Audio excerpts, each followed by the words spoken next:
has a math mode like LaTeX. Alright, what should I be doing this in? Colab, Jupyter. It's fine to do. I'm gonna do it in a Python file using the book mode of the S code. That is the best of all. But What? I'm wondering, is it the best for your computer though? Probably not. In your case, Colab is probably faster.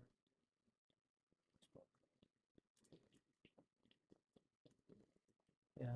Just try importing NumPy directly and see if Colab has it already installed. If it doesn't, you can just pip install it with the shell. Do you remember that one?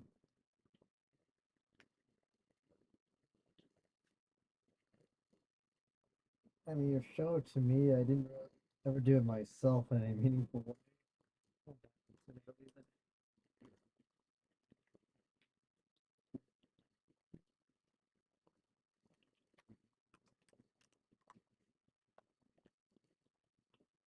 What does it mean under the name?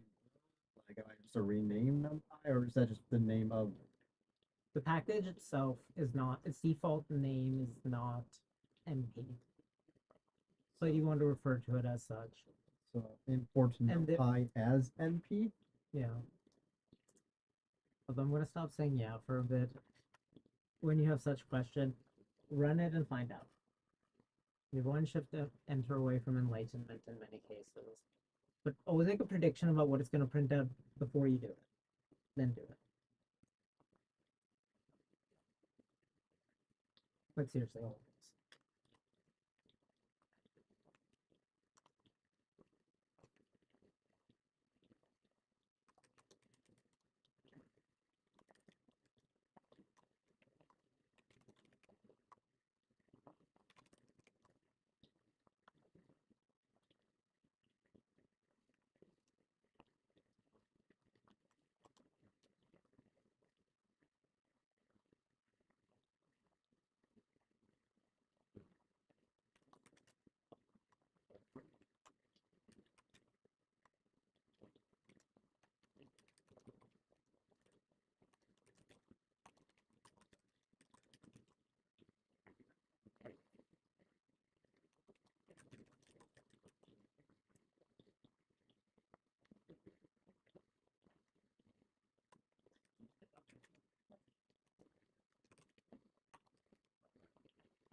Okay, the other big package I recommend, like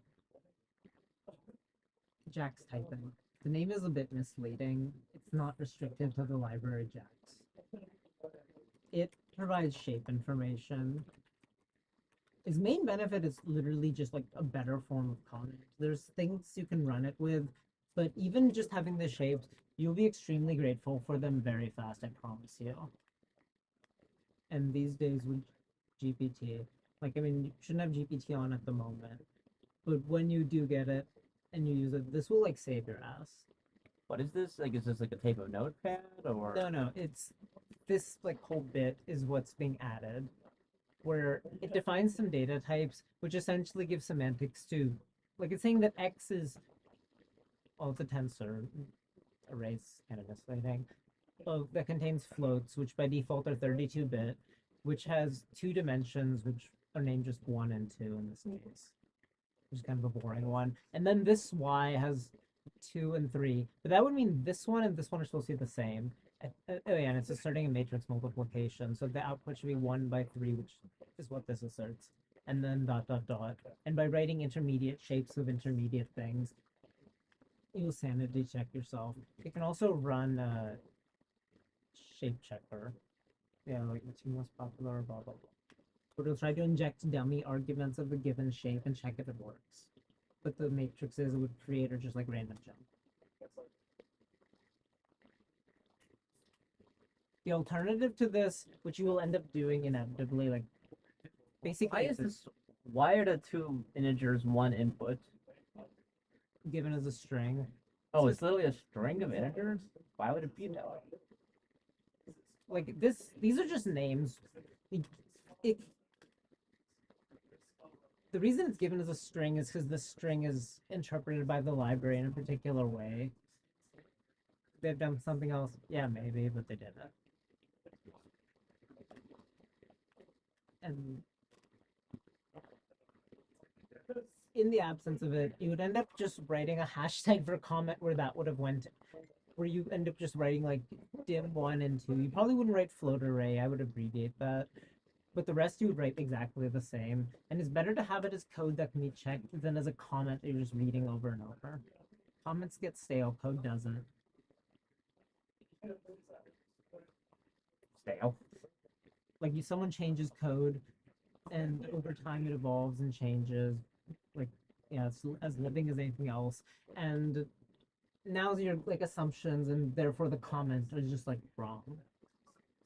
And because it's just text that's never run or really checked, short of just reading it, God forbid, is now it's stale or misleading. But if it was code, it would complain when you tried to do that and would fail to compile. So it's better.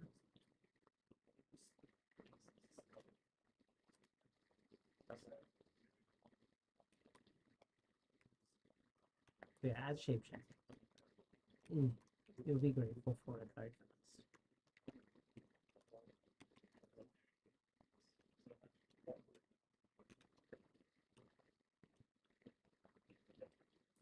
Like programming is a sort of interesting sector. Often the mathiest code is by far the easiest to actually write. Stuff like a binomial formula, you could just like rattle off the definition in code almost directly. Yeah. Like work pretty well. But Well, that's like, make- defining a web server of like how like people are supposed to chat like in a video game, that's like a nightmare. It's like synchronizing a bunch of shit.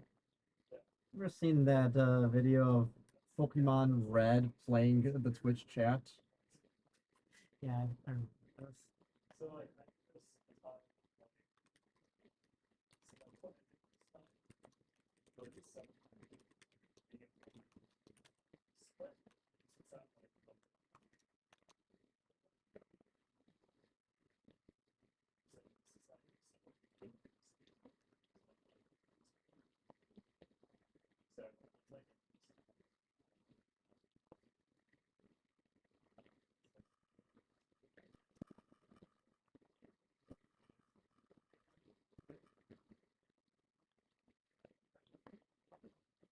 Oh, I'm sorry. Let's get in the gym and see what your 2K time is. What do you think? Let's get your 2K time.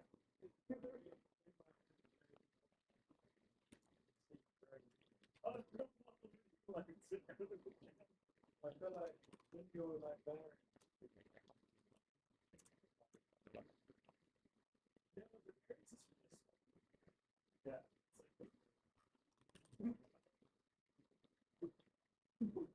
Yeah.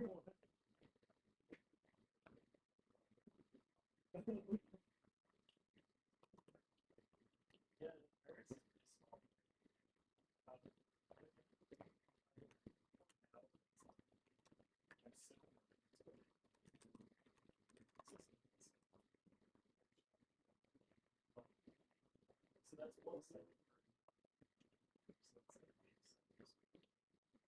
Learning to Google things when you get confused or stuck is most of the real skill in programming.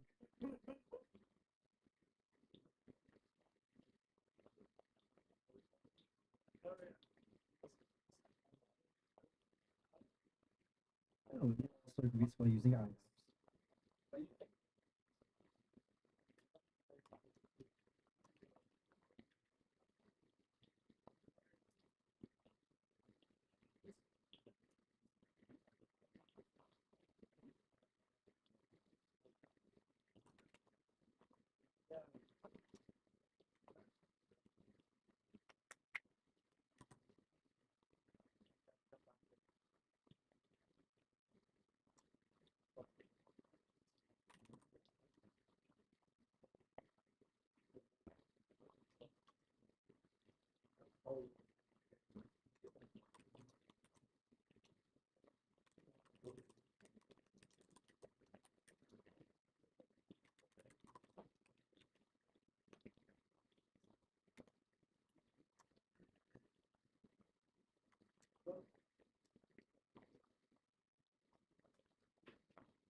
Wait,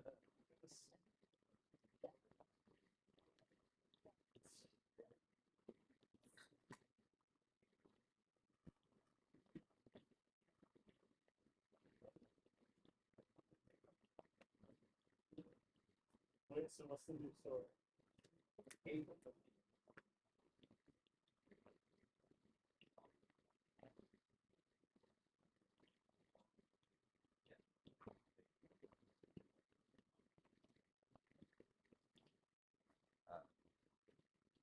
Okay. And then H. Basically, all check.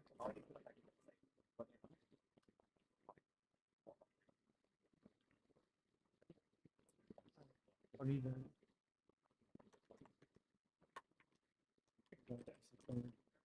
Huh? Trying to make sense of what is going on here. These two expressions, NP squared -1 and PE math squared -1. So try looking at types. Math extended solution, I think. I don't know, you know.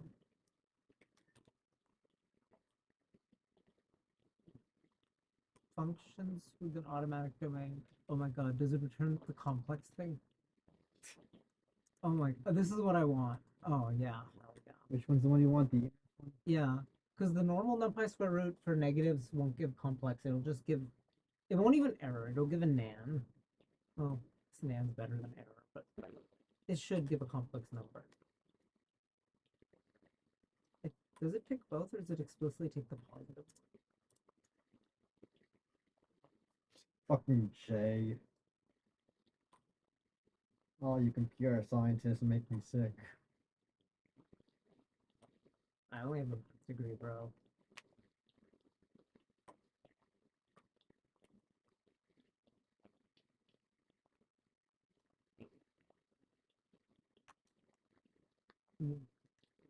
Very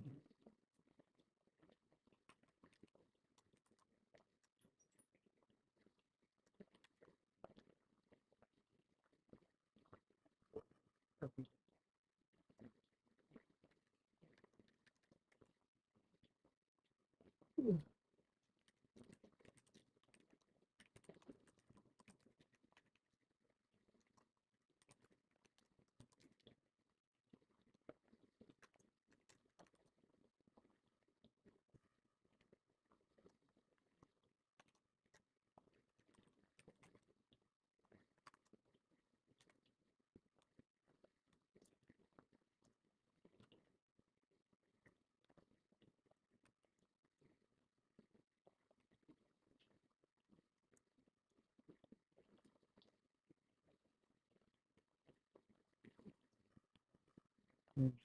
Math square root of -1 is just there.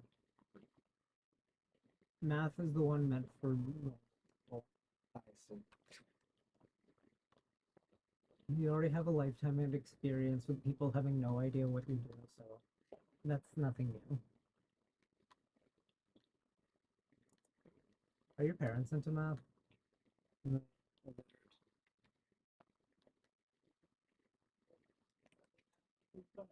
So you just say something, your mom's like, "That's nice of you." yeah. Or they'll ask me occasionally just to send papers at them, and they'll just go, "Wow!" every time they see a symbol.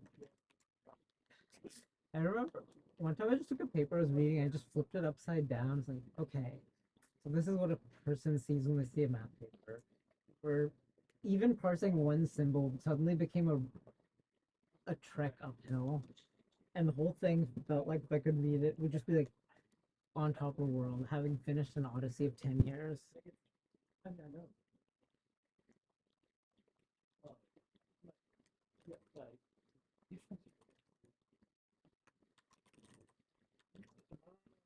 So by abbreviating NumPy as NP, that just makes all these operations callable with 2 letters rather than 5. That's it, yeah. Okay.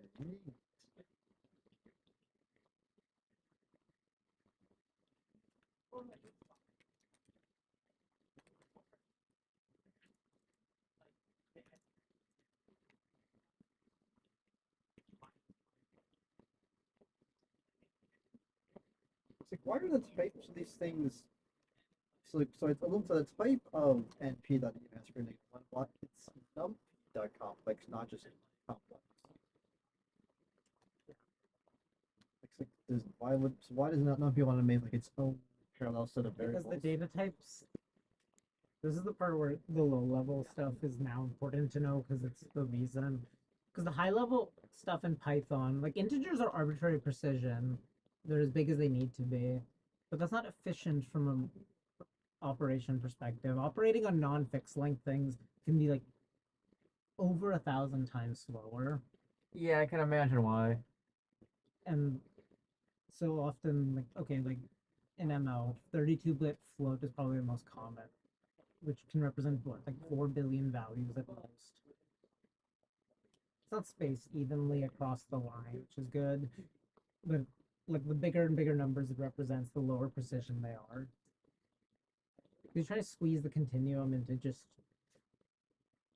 finite set, and the floating point standard is one way of doing it. It is not the only one, but it's definitely the dominant one.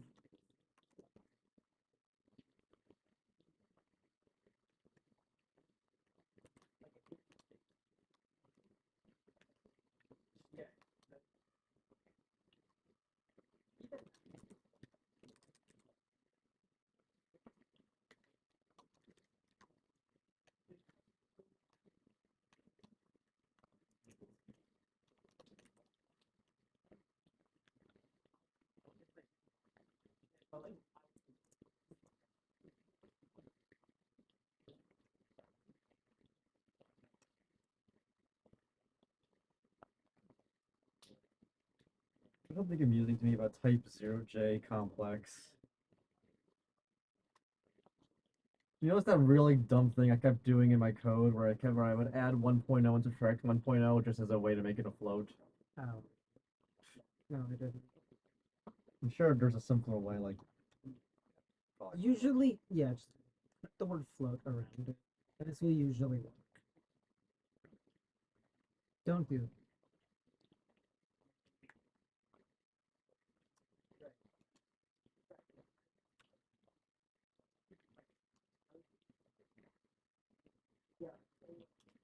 I actually thought it's stupid that exercise asks for a float output, given that it can only be an integer or half integer. I feel like there's got to be like a better way than using the floating point system.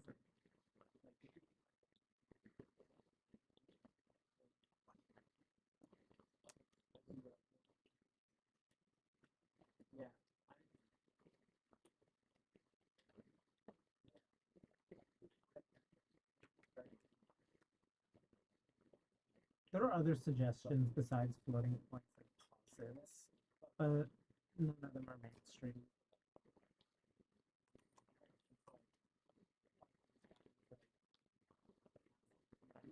Although in ML, they use B float, brain float, which is posits, a new kind of number, improves the math of AI.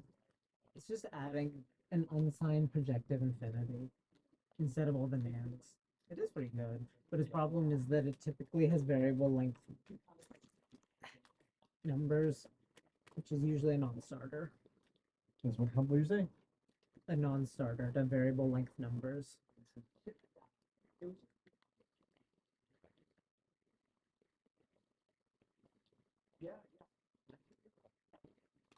It gives a 10,000-fold accuracy boost.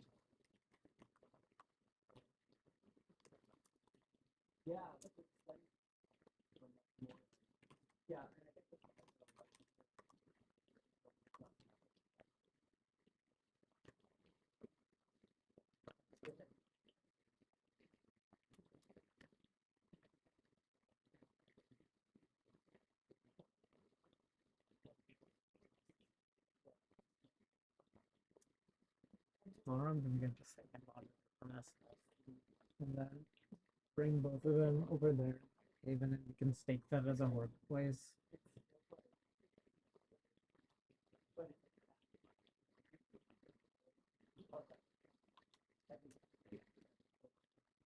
Plus, it's easy to get my seat if someone's there. It's like, it's my monitor, man, and everyone's like, "Oh, I'm so sorry." Of course. I love creating worlds.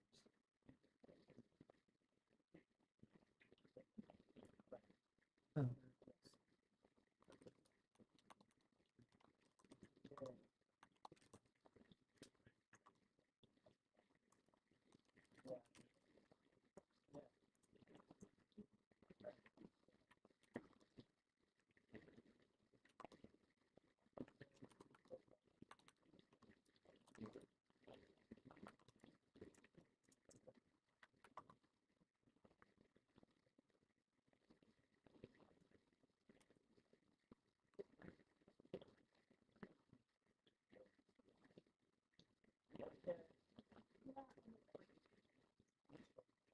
Apparently, there is a separate package called CMath that is the usual way to use complex means. The built-in math library is Limited. it's only for like toy usage.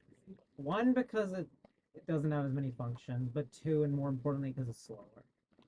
Mm-hmm. That's why it's like NumPy itself is too slow these days because it doesn't have GPU support, which is why I encourage going to PyTorch directly.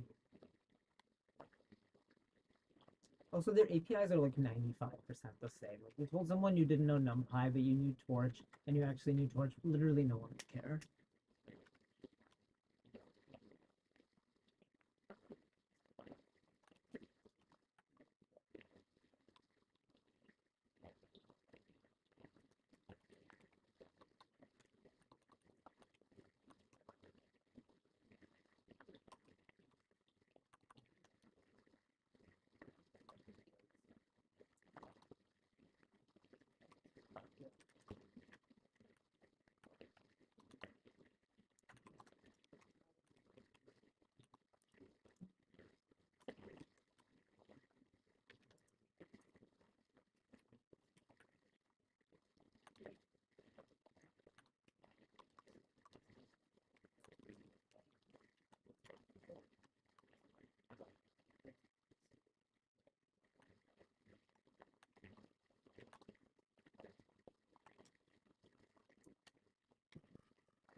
Like, I think it's for big man.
What, really?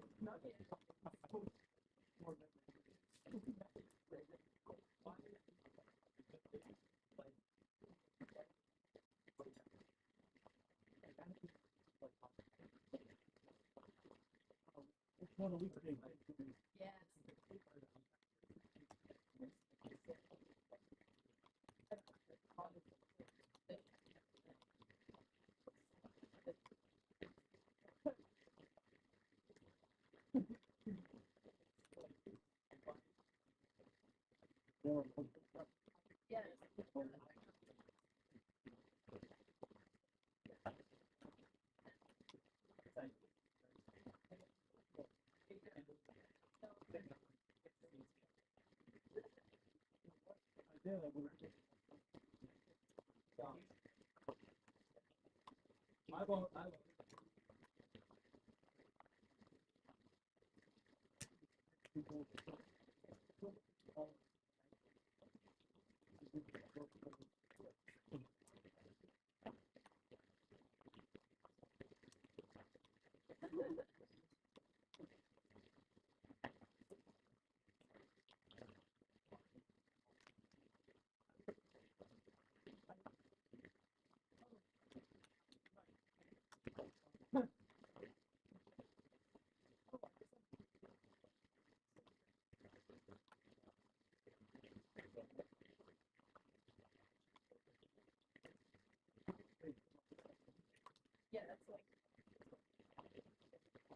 That's kind of hard.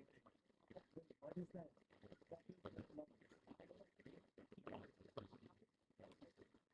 I guess it's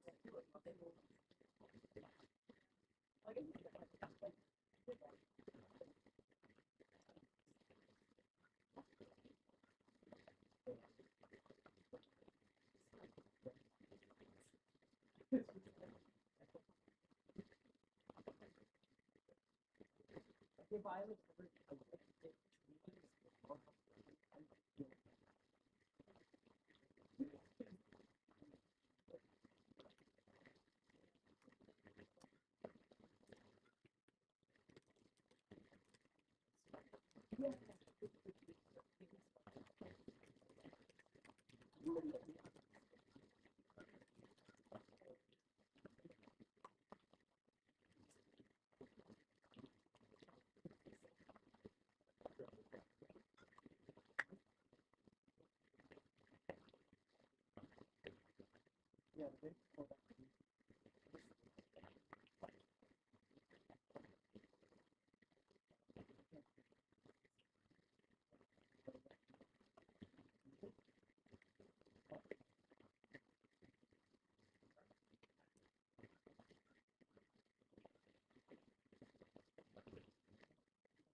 yeah,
Don't go ahead.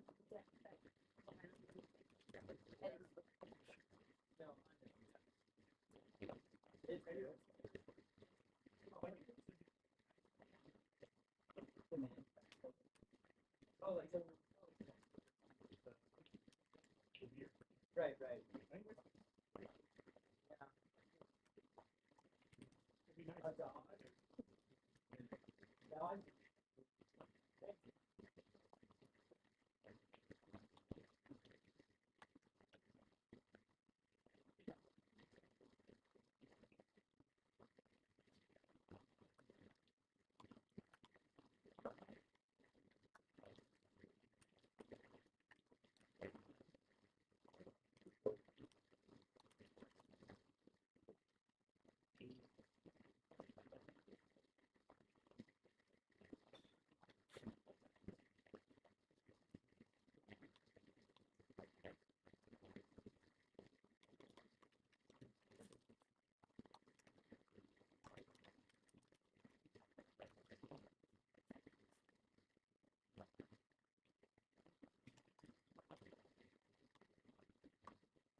There. So the problem was just for how to find the memory size of an array. Which now I defined a function that will just like search through the names of them to look for something relevant. So let's see if it works for this. And the drill. Are you basically trying to solve these problems without using Google? Some of them. This one, let's see, like to figure out the okay size.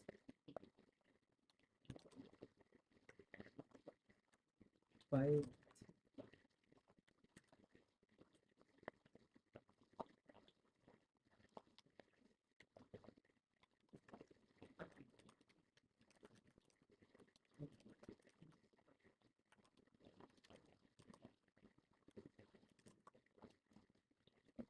Because I did this one manually once and I hated it, so I asked GPT to do this. Mm-hmm.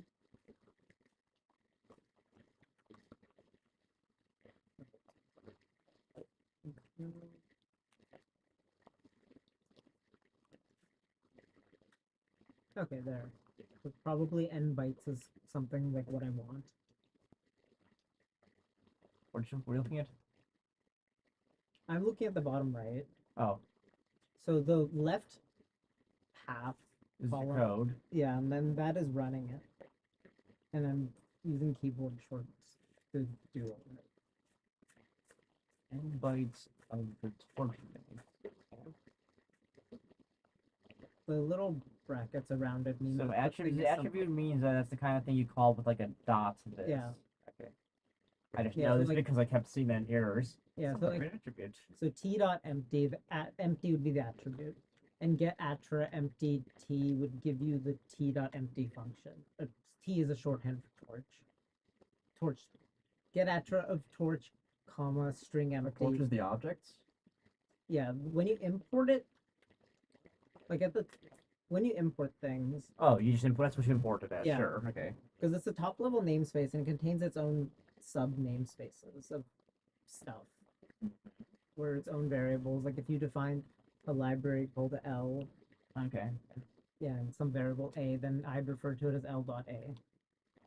I put in my own namespace and stuff, but that's So attributes like empty, just like a list of strings that allow you to call, I guess. what. List of strings alive. Like you stick the empty was in quotes. Because I was looking for any attribute that has the string empty in it. Oh, okay. And what do you know? Actually, I was using empty as a test case because I already know the answer to that. Really, I wanted the answer to bytes. And I did get it, so I think it's just...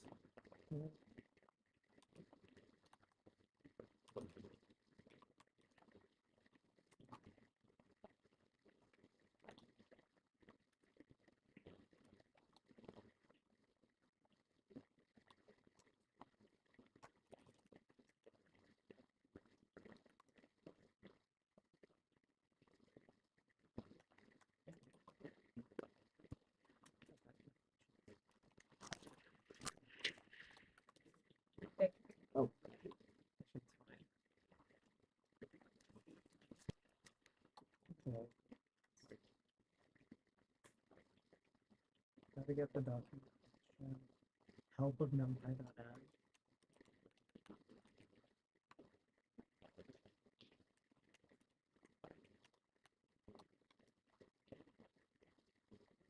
Size 10, but the fifth value, which is 1. This is where I would use Jax's setting. Like,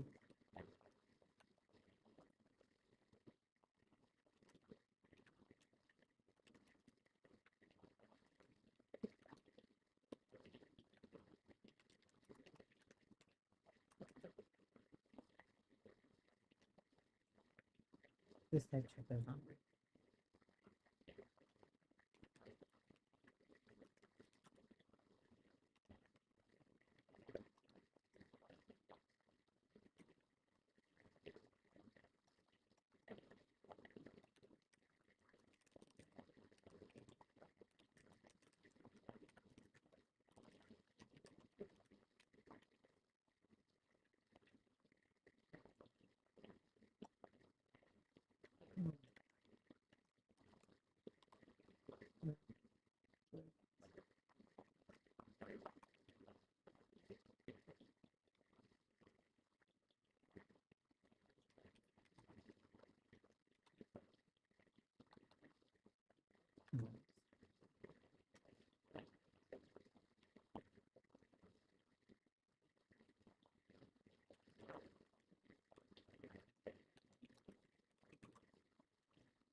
Fine with that.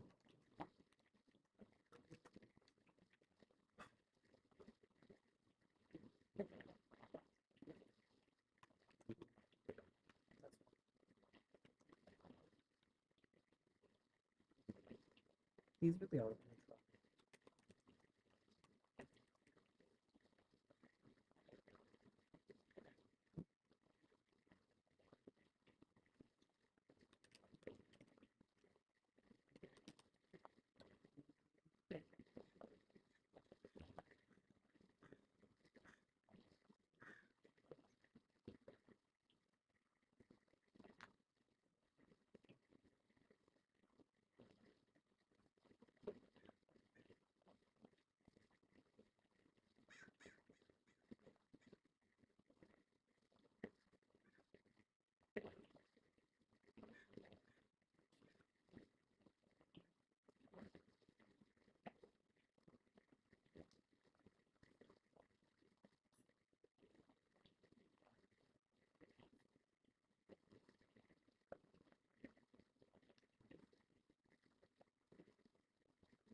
Never burn.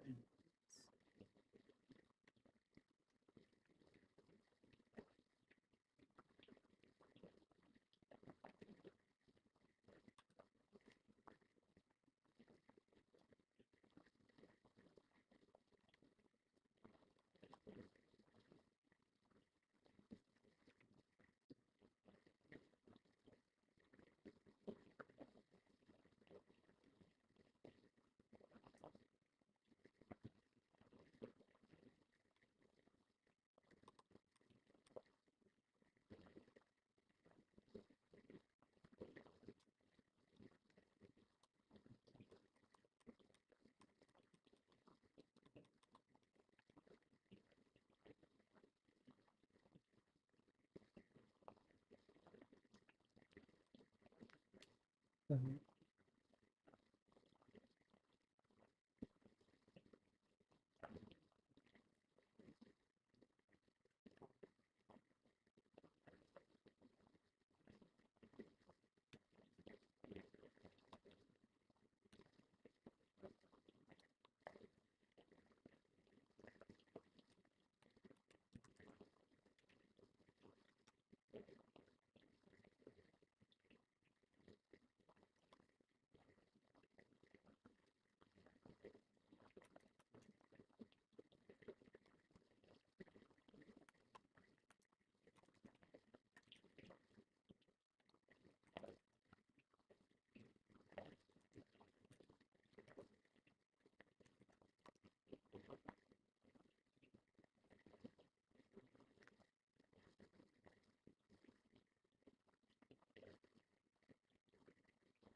I don't like that it swallows.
The row is 0, the column is 0.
This way doesn't make the shape so explicit. So I see why people put this.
leftist, rightist.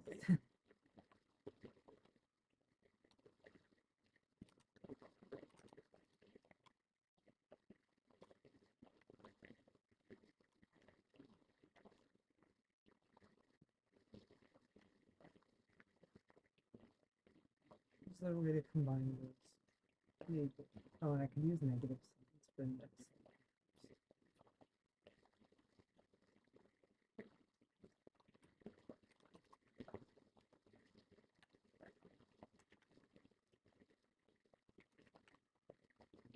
Huh. Interesting. Could have done this.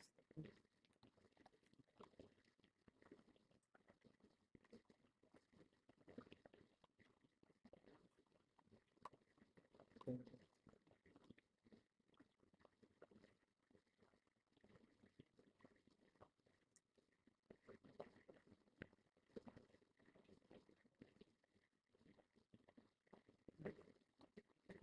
We'll go.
Event number 9.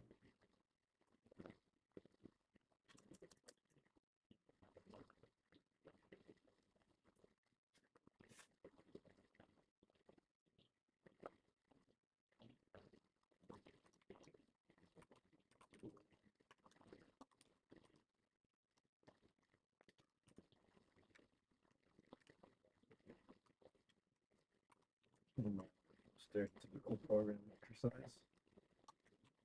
Was Number 19. create a checkerboard pattern.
And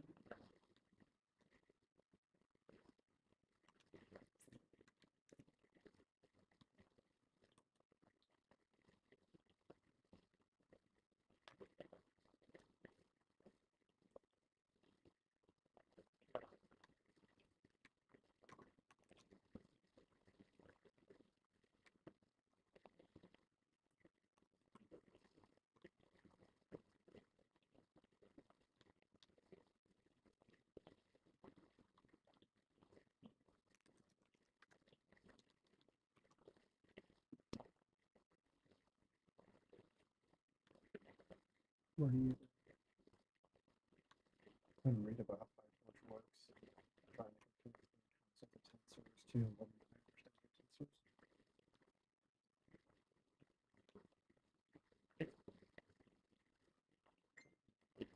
The only similarities they have are as data types. I mean, they have a tensor product and stuff, but people almost never use it. And it would, So, what are they called tensors? cause like scalar for a number, a vector for an array, and then multidimensional array or ND array is also what is called, but people just say tensor. Like physicists think tensors are something with covariance and contravariance, and mathematicians Tensor think something they're that acts like a bilinear. tensor. Yeah, it's the essence of binary. But go and check it, please, as you. But don't expect the math to show up here. Efficiently store into my knowledge.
This is the kind of function that'd be good to implement in Ruby. It's well suited to it. Consider some array. What is its index of the 100th element? Basically turn a 1D index into a 3D one. What are you playing?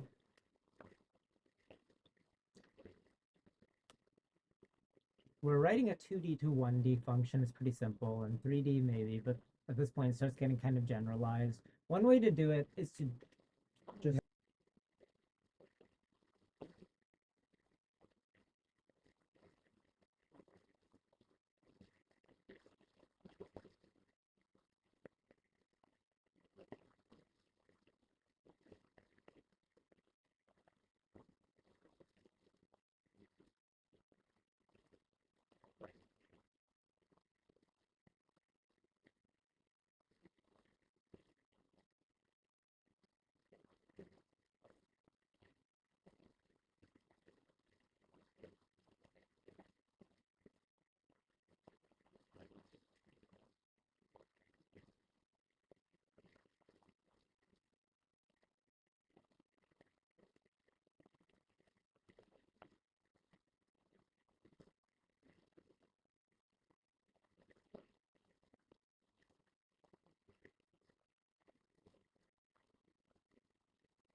What's the point of there being like a one-dimensional indexing, why do they do that? or is it just like the practical reality of how code is stored that there has to be like a sequence of objects? Yeah, and there's a big preference that they're laid flat in memory. Okay, that makes sense. And yeah, so everything becomes a range of integers in the end. Sounds like something. See you right at home.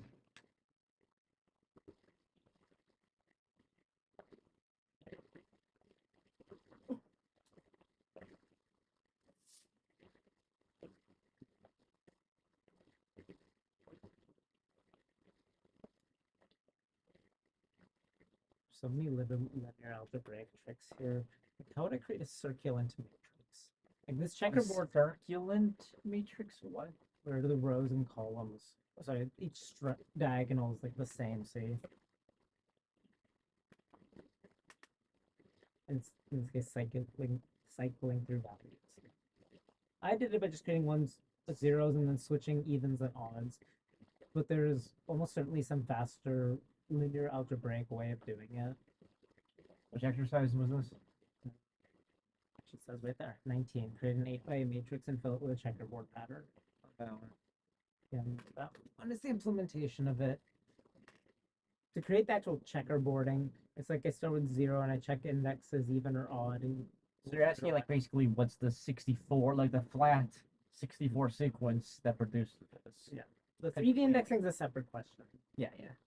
And then see how I'm iterating. Look at line 203. Yeah. This. So if the row is even, and since indexing starts from 0, the top row is even, it's row 0, then column indexing just goes left to right. But otherwise, it will go right to left. The range will start at the high. Yeah, it should start there because it's left inclusive, right exclusive. You can always remember that because it should include 0, so it should be left inclusive on positive, non-negative numbers. The indexing convention through most programming languages. All right. So yeah. So the formula then is just right. So that's so you added up the indices and you modded by 2 to figure out what it is. Yeah. Yeah. The element of organization is line 203, which takes what otherwise be kind of annoying of like changing directions and just does it. Well, it does it many times actually. In fact, this one.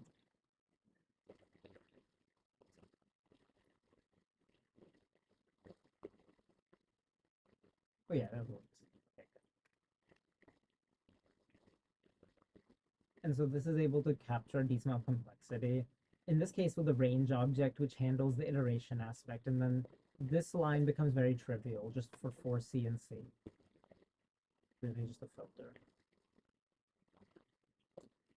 You can also, NumPy in general have expressions where you can basically write some Boolean expression like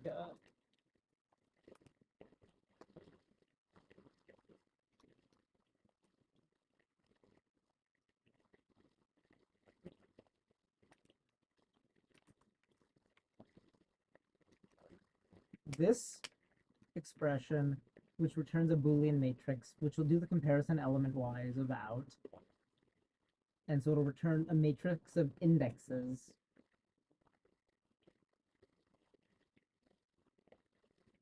And then depending on if it's true or false at that index, that value in this matrix we assign to, well, 5 in this case. So I can use it to find conditions to pick out indices which I want to assign some specific value. It's literally called fancy indexing. It's also slower than the vanilla kind. Also, I have to get going.